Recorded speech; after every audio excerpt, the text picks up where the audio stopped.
হঠাৎ আমরা দেখলাম যে ওসমান হাদির হত্যাকাণ্ডকে কেন্দ্র করে সহিংসতাকে উস্কে দেওয়া হলো। প্রথম আলোতে হামলা হলো, ডেইলি স্টারে হামলা, অগ্নিকাণ্ডের ঘটনা ঘটেছে, উদীচিতে হামলা, ছায়ানটে হামলা।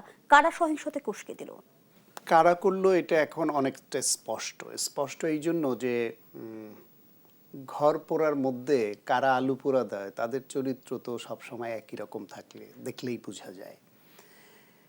এখানে ওসমান হাদির হত্যাকাণ্ড, তাকে গুলি করা, সব কিছু মিলিয়ে বাংলাদেশের গণঅভ্যুত্থানের পক্ষের সকল শক্তি একাত্ম, শোকাহত তার মৃত্যুতে এবং এর বিচারে সোচ্চার, বিচার চাওয়ার ব্যাপারে সোচ্চার।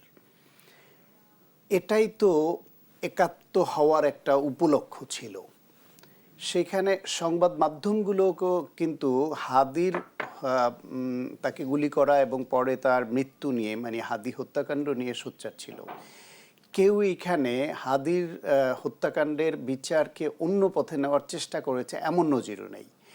সেই অবস্থায় বিদেশ থেকে কিছু ইউটিউবার উস্কানি দিল, বাংলাদেশে অনেকেই ফেসবুকে উস্কানি দিল। তার মধ্যে প্রমিনেন্ট দুজন যাদের নাম আসছে, ফেসবুক না বক্তব্য দিয়ে তারা যেভাবে উস্কানি দিয়েছে, দুজনই শিবির নেতা।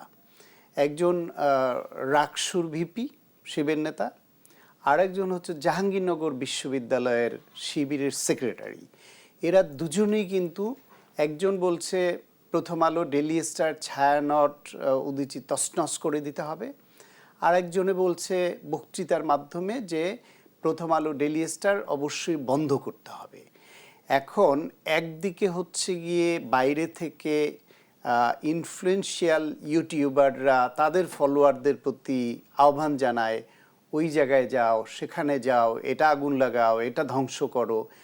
ফলে ক্রেজি তাদের অনুসারীরা সেটা, এবং যারা করছে তাদের রাজনৈতিক অবস্থান, তাদের এজেন্ডা এবং দেশে তাদের ফলোয়ার কারা সেটাও স্পষ্ট।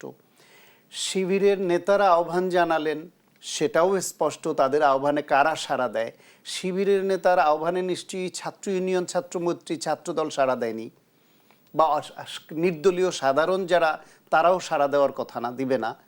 শিবিরের নেতাদের আহ্বানে তো শিবিরই সাড়া দিবে। সুতরাং তাদের আহ্বানের পরে এই যে প্রথম আলো, ডেইলি স্টার, ছায়ানট, বিভিন্ন জায়গায় যে অগ্নিকাণ্ড এবং ভাঙচুর চলল, এর দায় তো তাদের নিতে হবে। কিন্তু মুনাফিকিটা কোন জায়গায় দেখেন, একদিকে শিবিরের নেতারা বলছেন এটা বন্ধ করতে হবে, এগুলি তছনছ করে দিতে হবে, এবং তারা দল বেঁধে গিয়ে গভীর রাতে এরকম অগ্নিকাণ্ড, রাতে আগুন লাগিয়ে দিয়ে ভাঙচুর করে সব ধ্বংস করলো।